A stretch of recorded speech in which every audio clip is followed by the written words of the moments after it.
Hello, recorders and iCarly fans. Welcome back to my channel. I'm your host, Stephen. Well, I reviewed the first 3 episodes of the iCarly revival. Not reboot, revival.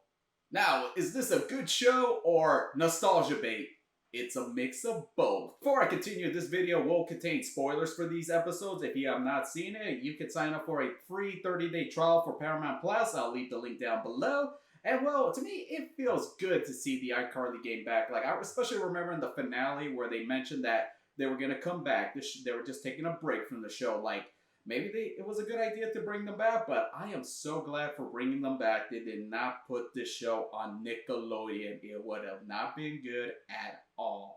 Alright, so this version of iCarly is rated TV PG, not TV 14, which I kind of thought it was. And right off the bat, the first scene we see, Carly entering Spencer's apartment, and we see Spencer kind of in the nude, which to indicate that this is for the adult fans of the show like myself and not the younger Gen Z, which often a lot of reboots are geared towards these days. And just right off the bat, Miranda Cosgrover, Trainor, and Nathan Kress, they all slip back into their roles like they never were out of sync, which is very good. Like, they still got the right tone, humor, and, the charm of the show. Newcomers for the show include Carly's new best friend, roommate, Harper, who is bisexual, and she's kind of winning me over. Like, it took a while because I felt like she kind of came off as a little annoying, or that her humor isn't like, for everyone, but I kind of been liking her so far, and she is definitely not replacing Sam at all. And another newcomer is Millicent, Freddie's stepdaughter, which to me, honestly, it's weird seeing Freddie as a parent, even though she's adopted, but she's really just there to represent the younger Gen Z factor, which the premise of the show revolves around, social media and technology, because hey, back in 2012 when iCarly ended, social media was nowhere like it is today. Like, remember when Instagram didn't have story?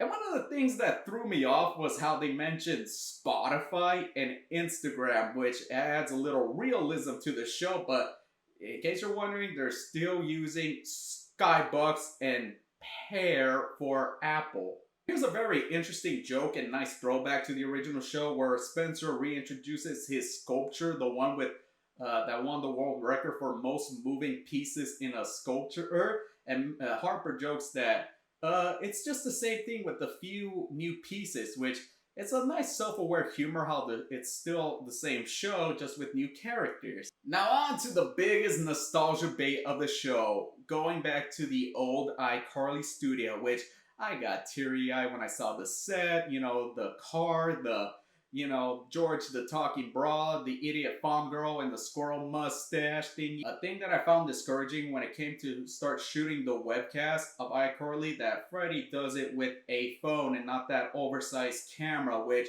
honestly, this video I'm doing right now, I'm shooting it on my phone. Like, it's very common. It's the world that we live in. Anyone can do a web show, have a YouTube channel, or whatever you want to call it. The next 2 episodes, one of them, I Hate Carly. I resonate well with that episode as Carly is dealing with a hater and social media bullying, which I myself, I've had my own share of, my own haters, which it never bothers me, and I always know I can do better. And the 3rd episode, which has a title I cannot pronounce well, which tackles meme culture, which memes, what are you gonna do about them? This episode, one joke that stood out was that Freddie said that a pandemic will never happen. On a final few notes, the first episode did address Sam's absence, like where she is in the Carlyverse or whatever you want to call it.